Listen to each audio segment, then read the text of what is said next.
नमस्कार विद्यार्थी मित्रांनो, आज उजाड उघळे माळ रानही कवयित्री ललिता गादगे यांची कविता आज आपण बघणार आहोत। तर विद्यार्थी मित्रांनो, वसंत ऋतू आला की निसर्ग सौंदर्याने मोहरून जातो आणि वसंत ऋतूच्या आगमनामुळे सृष्टीत वेगवेगळे बदल पाहायला मिळतात आणि म्हणून उजाड उघळे माळ रानहे ही कविता आज आपण बघणार आहोत। तर हा वसंत ऋतु मेन सीज़न 3 होते और उसके उप सीज़न ये 6 होते। एक पहला सीज़न है वसंत ऋतु, ग्रीष्म ऋतु, वर्षा, शरद, हेमंत और शिशिर। तो इसी तरह सब सीज़न जो होते ये 6 होते और मेन सीज़न 3 सीज़न होते। तो इसी तरह वसंत ऋतु जब आता है तो नेचर में क्या क्या फ़र्क दिखाई देता है। अलग अलग टाइप्स के पेड़ को फूल आ जाते और फूल आने के बाद में ये निसर्ग कितना सुंदर दिखाई देता है, उसका मनमोहक वर्णन कवयित्री ललिता गादगे इन्होंने यहाँ पे किया है। दोस्तों, अब ये कविता आप लोगों को, ये कविता के ऊपर काव्य संदर्भ 2 मार्क्स के लिए आएगा और रस ग्रहण मतलब एप्रिसिएशन ये 8 मार्क्स के लिए आएगा। तो इसलिए कविता आप लोगों को पूरी देखना है। आप लोगों को अगर 8 मार्क्स पूरा चाहिए तो आपको बिना स्किप किए हुए ये कविता आपको पूरी देखना है। तो चलो, ज़्यादा देर नहीं करेंगे, तो तुरंत ये अपन उजाड़ उघड़े माळ रानहे ललिता गादगे लिखित ये कविता आज अपन स्टार्ट करेंगे। तो चलो स्टार्ट करते हैं। पहले मैं कविता रीडिंग करूँगा। स्वागत करण्या वसंत ऋतूचे रंग उधळले दिशा दिशांना, बेरड कोरड इथली सृष्टी घेऊन आली ती नजराना। तो पहले मराठी में देखेंगे। वसंत ऋतूचे स्वागत करण्यासाठी सगळ्या दिशामध्ये रंग उधळलेले गेलेले आहेत आणि उन्हाळ्यामध्ये जे भगभगीत रखरखीत जी कोरडी जमीन झालेली आहे ते वसंत ऋतूचा नजराना भेट वस्तू घेऊन आलेली आहे। तर ये हो गया मराठी में। अभी हिंदी में देखेंगे। वसंत ऋतु मतलब स्प्रिंग ऋतु।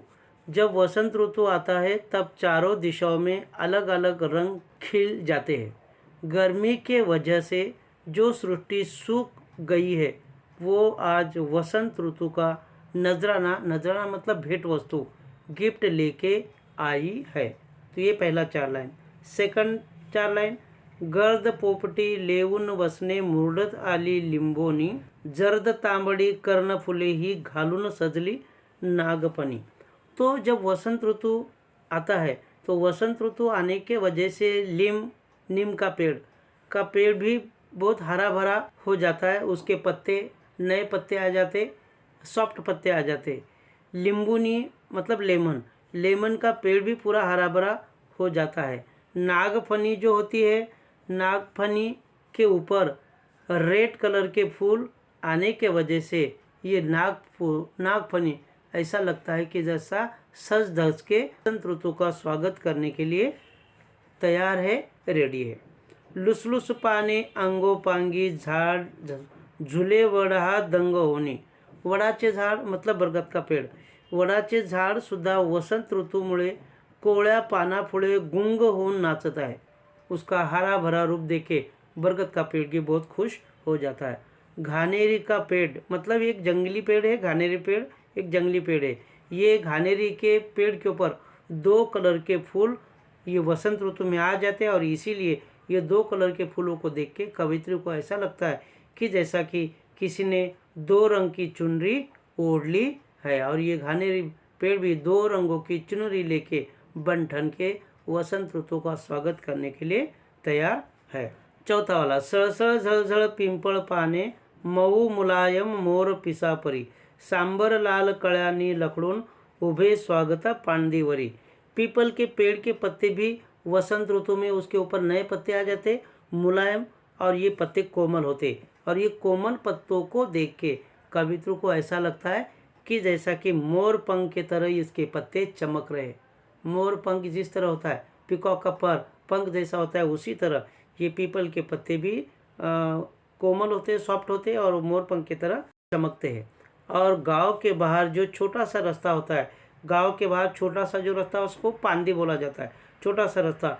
और ये पांदी जो होती है, छोटा सा रास्ता जो होता है, वहाँ पे वसंत ऋतु का स्वागत करने के लिए एक जंगली पेड़ सांबर लाल फूलों से लदा हुआ है।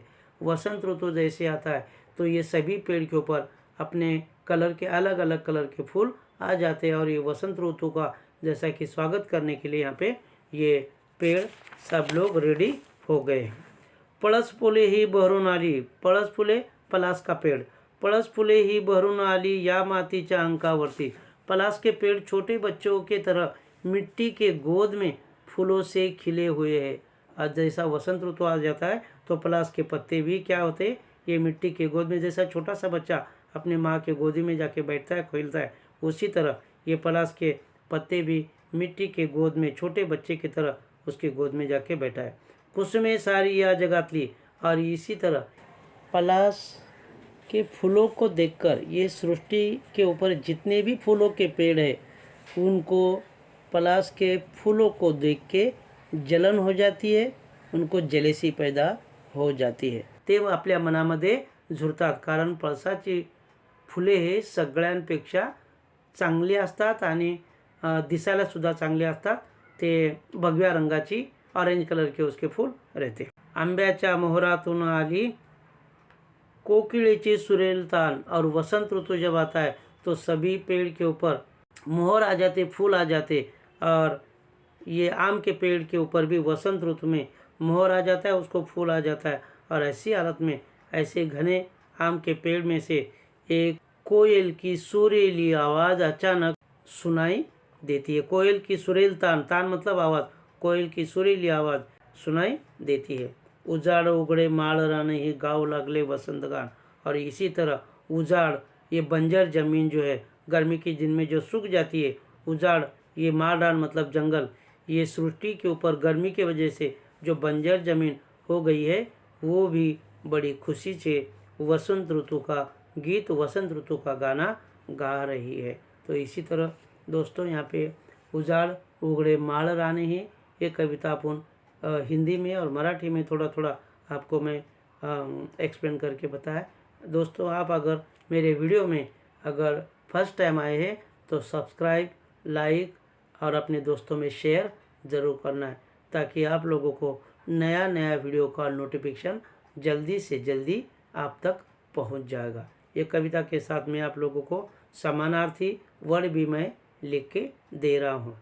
Okay, bye bye.